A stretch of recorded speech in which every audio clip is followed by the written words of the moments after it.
You may have already paid off your home in California, but that no longer guarantees you are safe. It sounds backwards, yet that is the paradox now quietly unsettling more and more homeowners. For years, people believed that once the mortgage was gone, life would finally ease up. Property taxes would stay manageable, and that home would be a place where they could grow old without fear. But that sense of certainty is slipping away fast, often without anyone noticing, until things start drifting off their familiar path. And that is the moment many families begin to understand the real nightmare. It isn't the property tax bill this year. It is the fear of not knowing what next year will bring. That is when Florida starts coming up in serious conversations, not because of the sunshine or the beaches, but because there, at least people know what the worst-case scenario looks like. Welcome to Tax Hack Pro. Today, we are exploring why California's property tax nightmare has become a statewide crisis, and why thousands of homeowners are quietly looking for an exit ramp. You don't usually wake up one day and realize you are in a crisis. In California, it didn't arrive with a loud announcement or a shocking tax hike. It crept in quietly, year by year. While homeowners were busy living their lives, property taxes were paid on time. The rules seemed familiar. On the surface, nothing looked broken, and that is exactly why so many people didn't see this coming. For a long time, Californians believed the system would hold if they just did their part. Buy a home, pay your taxes, follow the rules, especially for people who plan to stay put and grow old in their house. There was a deep sense of comfort in knowing the mortgage would eventually be gone. Once that happened, the hardest chapter was supposed to be over. But that sense of security has been slipping away, often so gradually that people only notice it once the ground starts to shift under their feet. The truth is, California's property tax problem isn't about a sudden spike in the tax rate. It is about everything that has quietly wrapped itself around that tax bill. Insurance costs have climbed, particularly in areas touched by wildfire risk, but also in places that never expected to feel it. Home repairs and upgrades now come with more regulations, more permits, and more delays. Neighborhoods that once felt stable are changing as housing density increases, bringing new pressure on property values and long-term costs. None of this shows up as a dramatic line item. Yet all of it adds weight to the simple act of staying in your home. For younger families, this creates a constant undercurrent of stress. For older homeowners, it is something more personal. It is the growing realization that the system demands more energy, more paperwork, and more financial flexibility at a stage of life when people have less of all three. One major repair, one insurance dispute, one disaster, or one missed deadline can suddenly turn a manageable situation into a financial mess. The protections people thought were permanent start to feel conditional. That is when a private worry becomes a statewide issue. This isn't about a handful of unlucky homeowners anymore. It is about the promise of homeownership itself starting to feel unreliable. The promise was never just about rising property values. It was about stability. About knowing that if you committed to a place long enough, you could count on it to carry you through retirement. For many Californians, that promise no longer feels solid. This is also the moment when Florida begins to enter the conversation, not as an impulsive escape and not because of beaches or warmer weather. It comes up because people start comparing systems. In Florida, property taxes are generally easier to predict over time. There is no state income tax. Planning for retirement feels simpler, even if life there isn't perfect. Florida becomes less of a dream and more of a reference point for what stability could look like. People don't leave California because they stop loving it. They leave because living with constant uncertainty is exhausting. When every year feels like a new set of risks to manage, staying put no longer feels like security. It starts to feel like a gamble, especially for those trying to plan the final decades of their lives. That is why California's property tax nightmare has turned into a statewide crisis. It isn't driven by fear in the moment, but by doubt about the future. And in the next part, we will look at exactly what turns California's property taxes into a long-term burden that keeps pushing families and retirees closer to the edge. At first glance, many people in California still believe the so-called property tax nightmare is being exaggerated. They look at this year's tax bill, see that the number hasn't jumped dramatically, and reassure themselves that everything is still under control. But that feeling of it is fine for now is exactly what makes this situation so dangerous. This crisis doesn't come as a sudden shock. It shows up slowly, quietly, until one day you realize you are exhausted, stretched thin, and asking a question you never expected to ask. How much longer can I really stay in the home I once believed would be my safest place? What is turning California's property taxes into a long-term burden isn't an unusually high tax rate. It is the way the entire system around homeownership has become harder to predict and harder to manage over time. People aren't losing sleep over this year's bill. They are worried about what comes next year.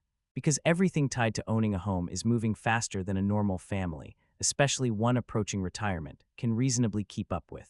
You can follow every rule, pay every bill, and still feel like the ground beneath you is slowly shifting.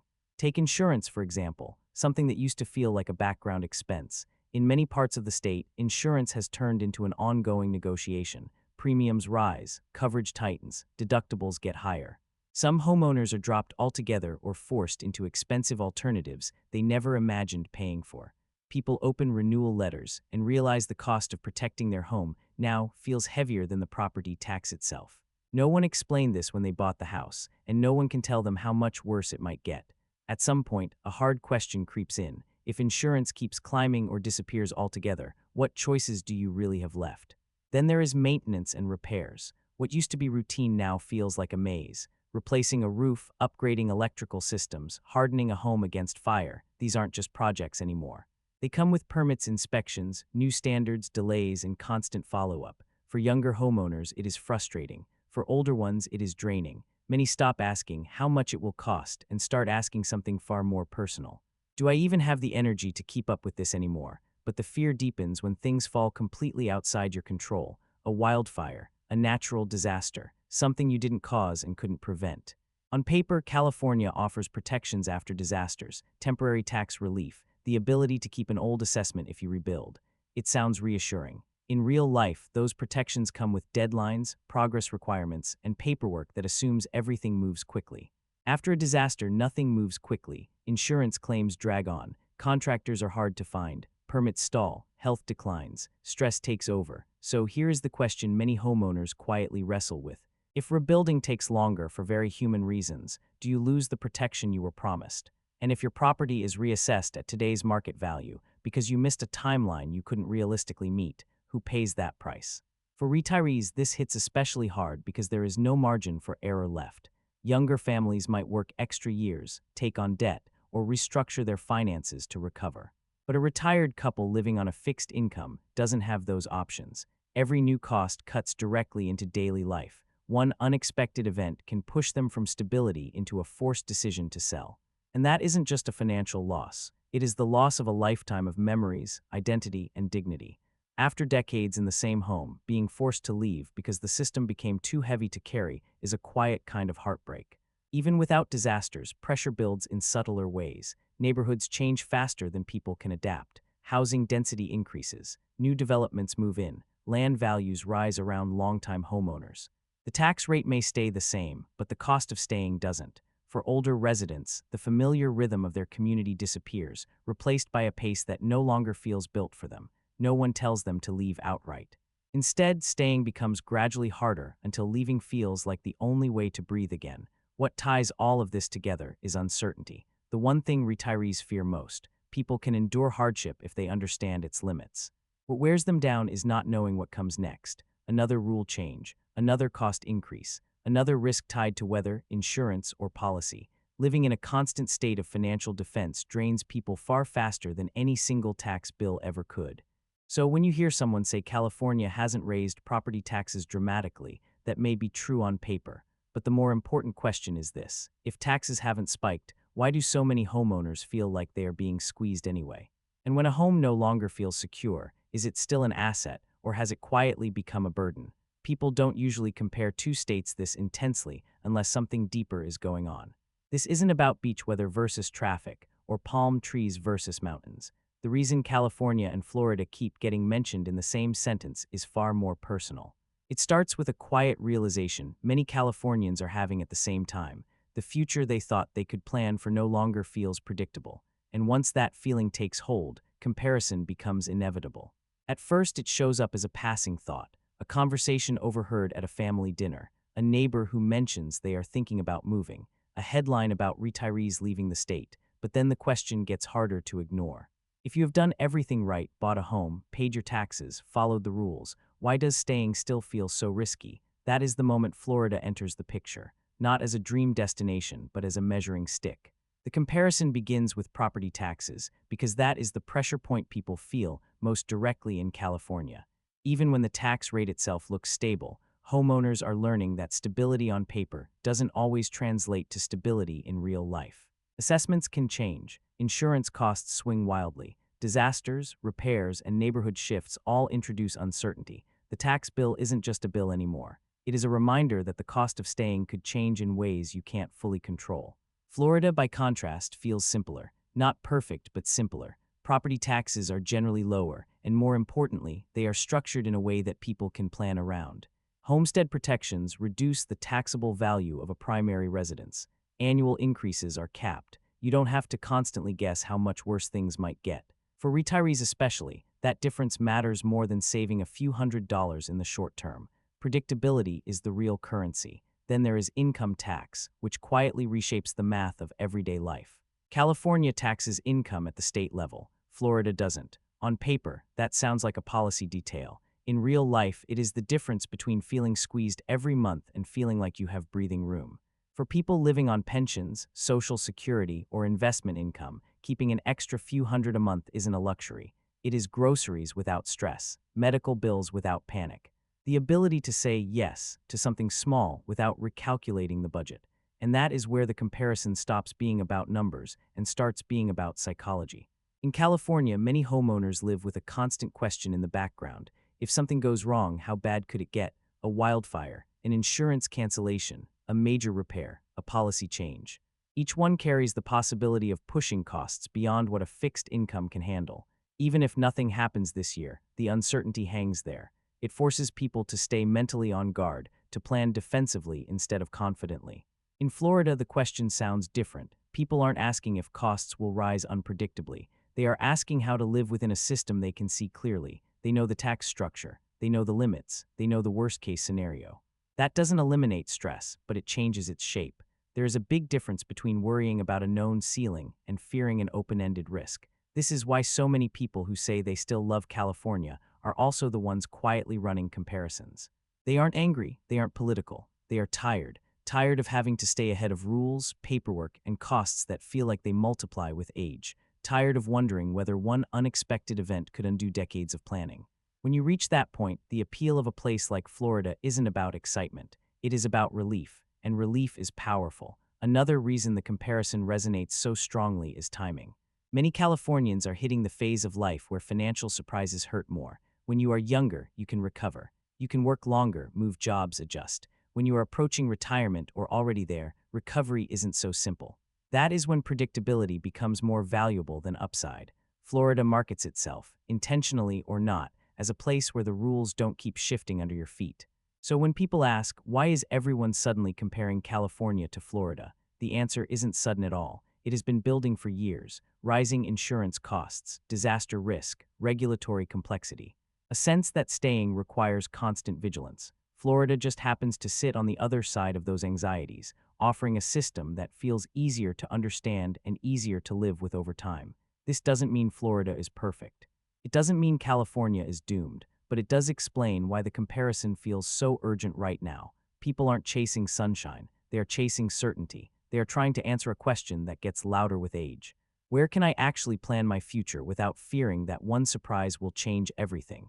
If you want to understand how deep this problem really runs, look at who is feeling it in their bones. Not young professionals chasing promotions, not investors juggling multiple properties. It is older homeowners, people who did everything they were told would guarantee security. They worked for decades, they paid off the house.